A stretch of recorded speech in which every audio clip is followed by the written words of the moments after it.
All right, guys, so if you watched the last podcast on Varner Iron Talk, we alluded that we were going to do a video on this tractor here. This is an 8280 DEUTZ, and it's a pretty good video to watch, so let's get into it.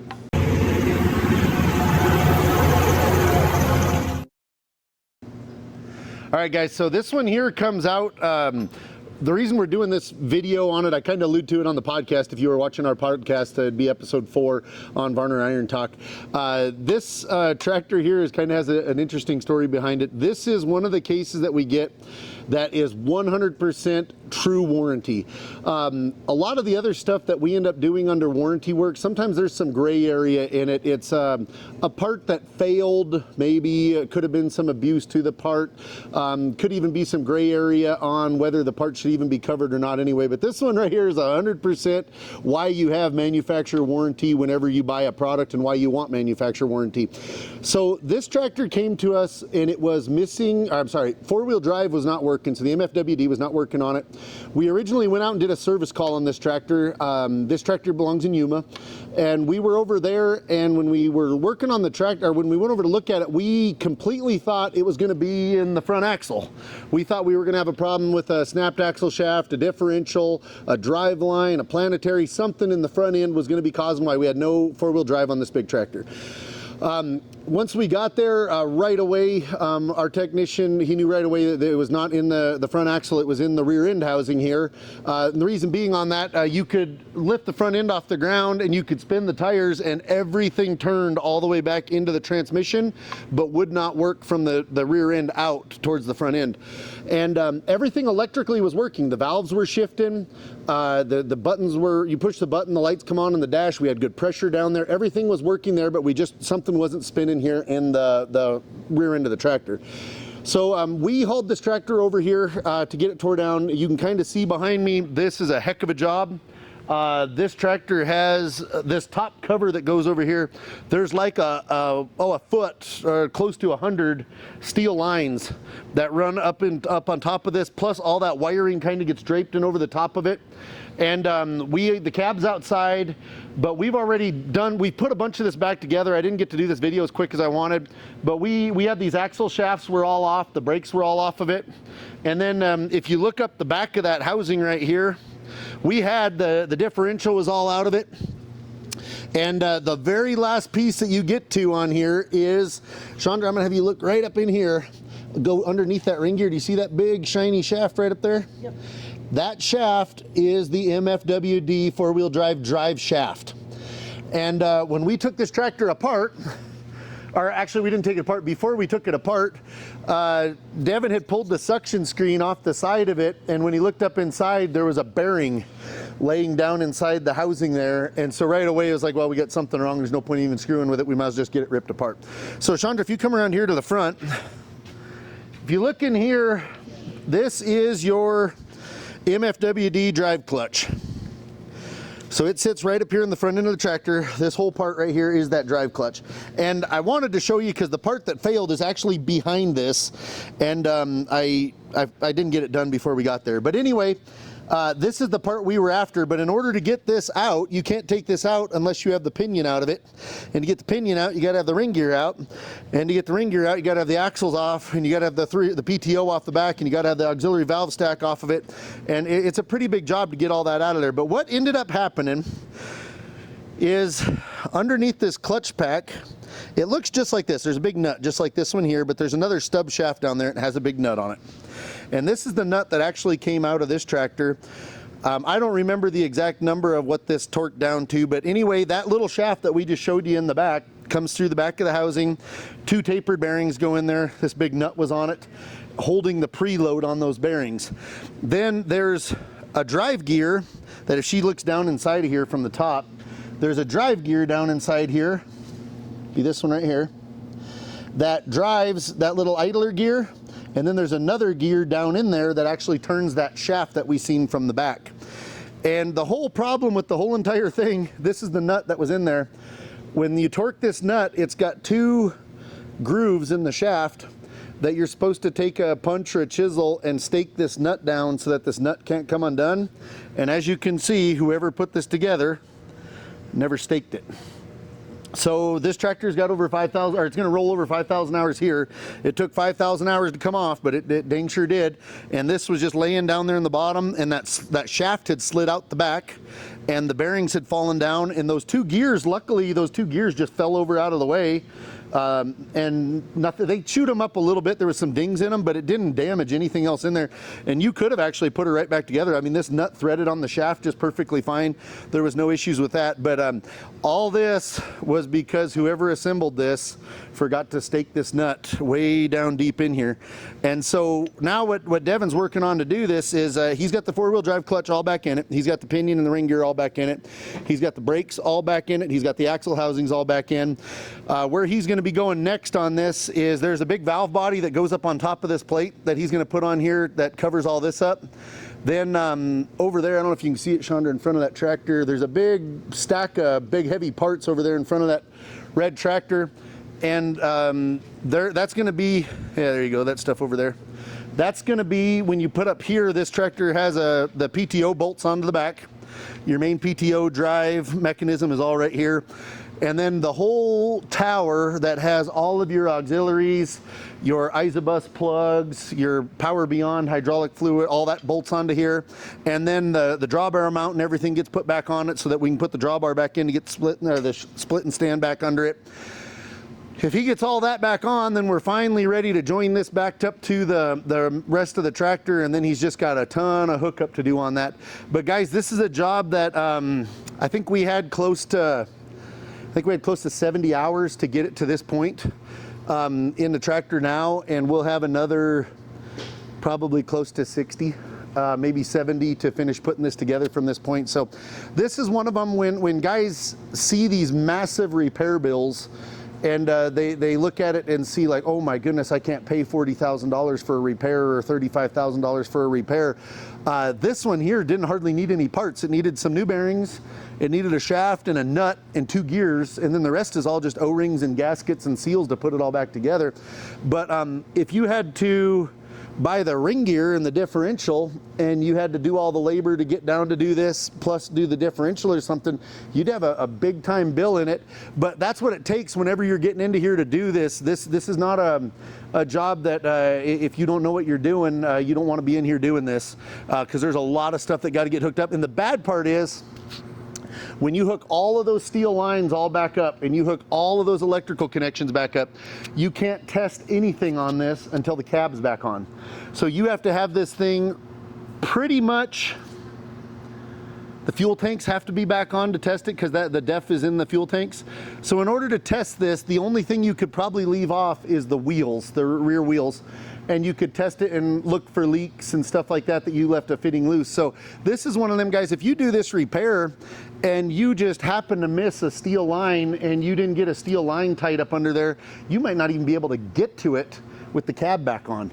And so here you did all the work to put the cab all back on, and you'd have to pull the cab back off to tighten up a steel line you forgot to tighten up, or something along those lines. So like I said, this is a big job.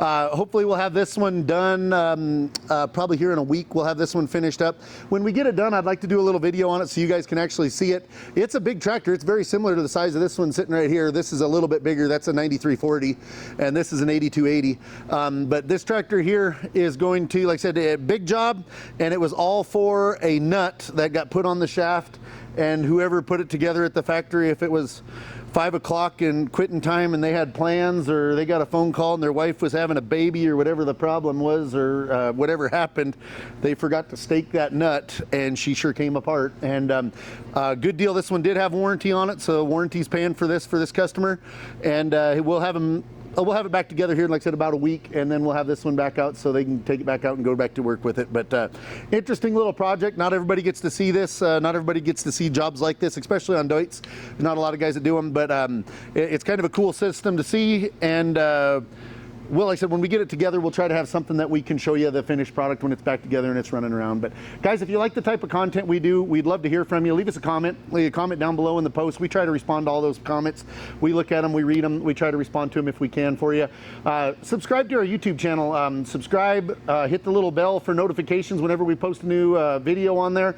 That lets you see any of our new content. Go to our podcast, guys. We're starting to do that podcast. We're trying to do that every week, where we're making a podcast out. That's Varner Iron Talk. is what that's going to be under. And we have podcasts about this, guys. I've had guys come on from Krone and everything that we sit down and we just talk about iron and machines and stuff like that. And anything like that, if you have some ideas of videos you'd like to see us do, leave us a comment down below and we'd be happy to do it. But we'll see you next time. All right, guys, so if you've been following along with what we've been doing on here, we had this tractor and we were showing this when it was all tore apart. So when we had this all tore apart, you've seen it with this rear end housing off the tractor. We had the auxiliary stack off, we had the PTO off, we had the axle housings off, the ring gear and pinion out of it, and everything tore down on the inside.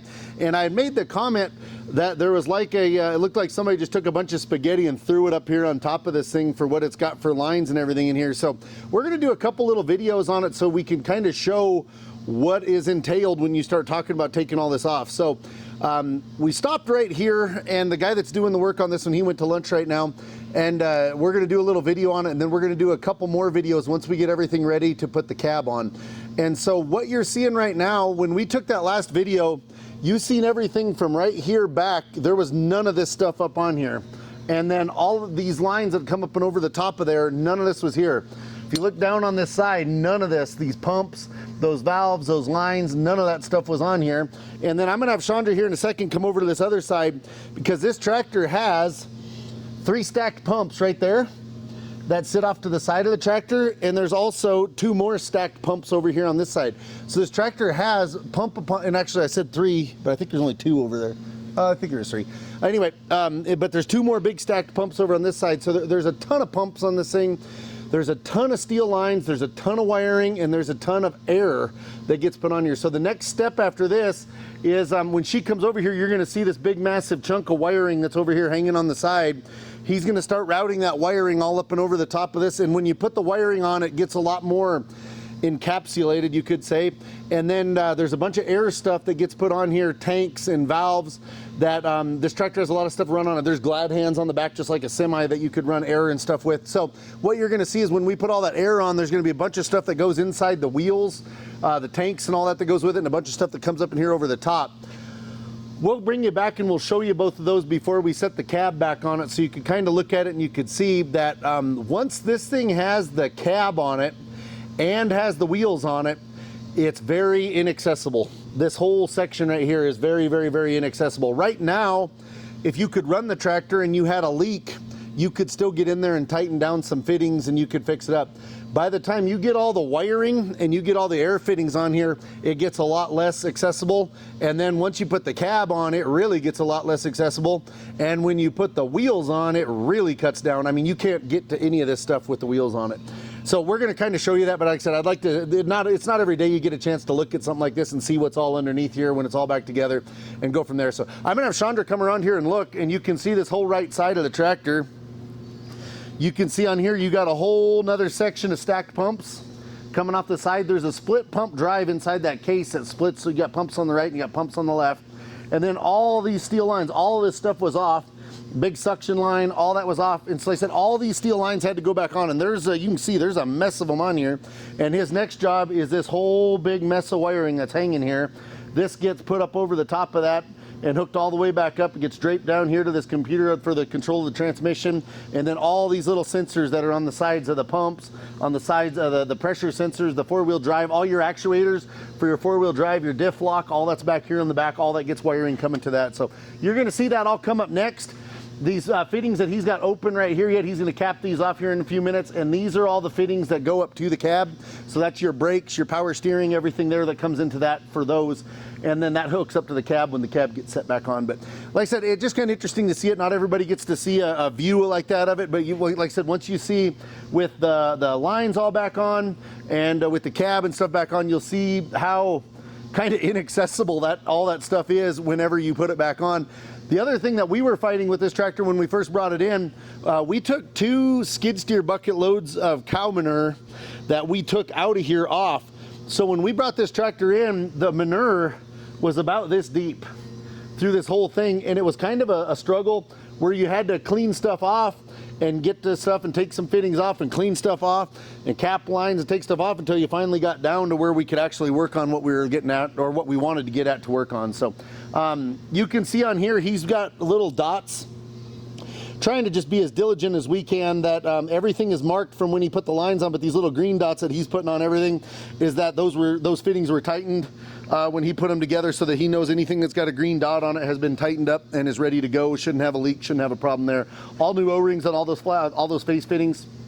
But like I said, just something for you to look at. Once we get the harness put back on there and the air, we're going to put both of them back on. We'll come back in, we'll do another quick little video, and then once we set the cab on without the wheels on, we'll do another little video on it. All right, we said we'd bring you back when we started getting everything ready to where we're almost ready to put a cab on this tractor. So if you look at this one, this is that same 8280 that we did. Guys, she's getting to be to where we almost got all the steel lines on it. And Chandra's gonna be able to show you around. She'll back up and she'll show you right up here in front of me. And like I said, you got just tons of stuff that gets put on this tractor. So steel lines, valves out there on the axle, air suspension, all the air stuff back here, your auxiliary hydraulic stack. We got air tanks over on my side, all the wiring harnesses.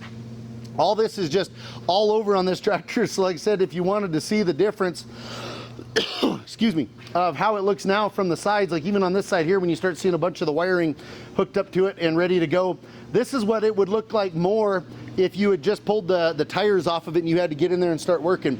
We're gonna show it to you once we get the cab back on. We'll show you how much more that tightens all this up to where it's a little bit harder to get in here to work on. And then we'll show it to you once we get all the tanks back on. So once we get all the tanks all put in here and hooked up, the big fuel tank on the other side, it just restricts that a little bit more and kind of caves it on down in there. But like I said, it's nice to see.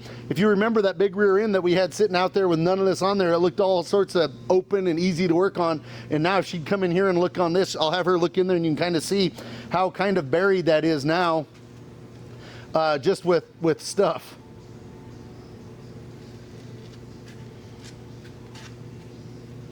But we'll take another video here once we get the cab back on it, and we'll show you again once we get the cab all set back on.